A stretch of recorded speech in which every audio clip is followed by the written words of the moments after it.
আমি আবার আজকে নিয়ে চলে আসলাম আপনাদের জন্য একটা ছোট্ট ভিডিও নিয়ে।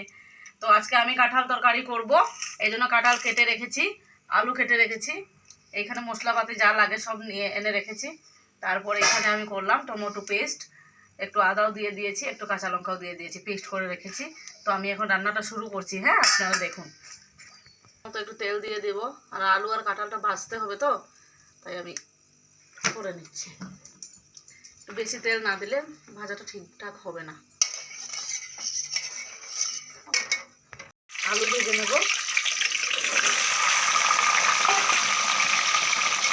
আলুটা ভাজবো শুধু অল্প নুন দিয়ে, তারপরে একটু হলুদ গুঁড়া লাস্টে দিয়ে দেবো।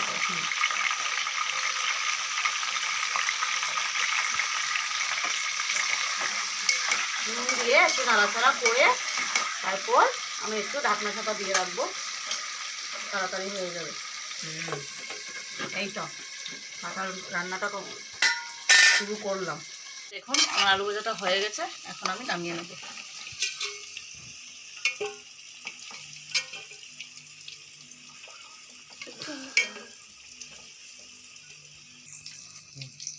আলু ভাজাটা হয়ে গেল, এখন আমি এখানে রেখে দেব, তারপর কাঁঠালটা ভেজে নেব।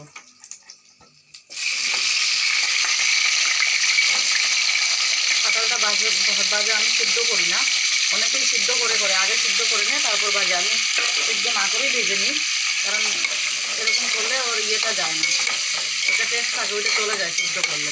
আমি এভাবেই করি, আপনারা ভালো লাগলে ট্রাই করতে পারেন। অল্প লবণ দিয়েছি আর একটু হলুদের গুঁড়া দিয়েছি, তো কালারটাও সুন্দর চলে আসবে। এখন একটু ঢাকনা চাপা দিয়ে দেব, তারপর কত সুন্দর কালার এসেছে, কিন্তু এখনো সিদ্ধ হয়নি, আবার ঢাকনা চাপা দিতে হবে।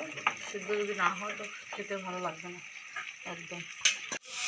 এই দেখুন আমার কাঁঠাল ভাজা হয়ে গেল, এখন আমি একে নামিয়ে নেব।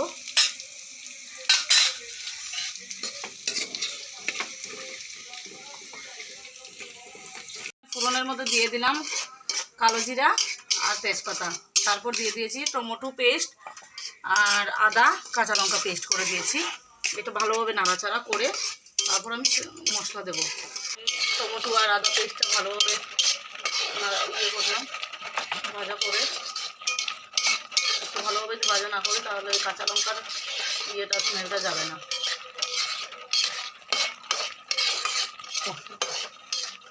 চলো এখন আমি মশলা দিয়ে দেব। আমি স্বাদ অনুযায়ী তোমার পরিমাণ মতো হলদি দিয়ে দিলাম, তারপর জিরার গুঁড়া, ধনিয়ার গুঁড়া,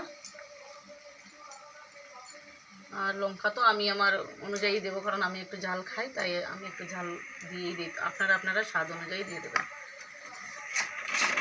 ভালোভাবে কষিয়ে নেব।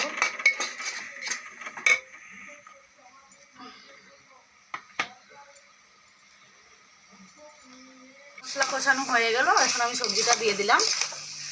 এখন গিয়ে আমি স্বাদ অনুযায়ী একটু নুন দেব।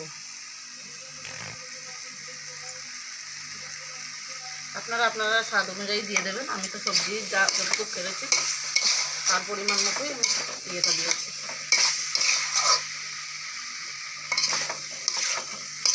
দেখুন কত সুন্দর কালার এসেছে।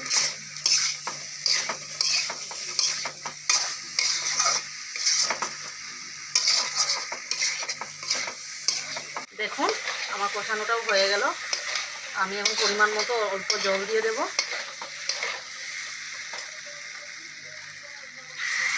জলটা ঠান্ডাও দিতে পারেন আর গরমও দিতে পারেন, কোনো ব্যাপার না।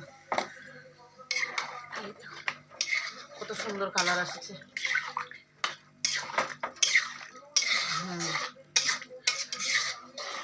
একটু হয়ে গেলেই আমি নামিয়ে দেব, আর একটু জল দিয়ে দিই, তাহলে ভালোভাবে সিদ্ধ হয়ে যাবে। একটু সময় ঢাকনা চাপা দিয়ে দেবো, তাড়াতাড়ি হয়ে যাবে। আমার কাঁঠাল তরকারি হয়ে গেল, আর এখানে আমি একটু গরম মশলা দিয়ে দেবো। কেউ কেউ হয়তো তোমার ঘি দিয়ে খায়, কেউ কেউ ধনিয়া পাতা দিয়েও খায়। আমি তো নিরামিষ করছি, কারণ আমি পেঁয়াজ রসুন দিইনি, আমার পেঁয়াজ রসুন দিয়ে ভালো লাগে না, তাই আমি নিরামিষই করেছি অল্প গরম মশলা দিয়ে, তাতে টেস্টটা একটু বেশি আসে। আর পেঁয়াজ দিয়ে করলে একটু অন্যরকম হয়ে যায়, তো ভালো লাগে না।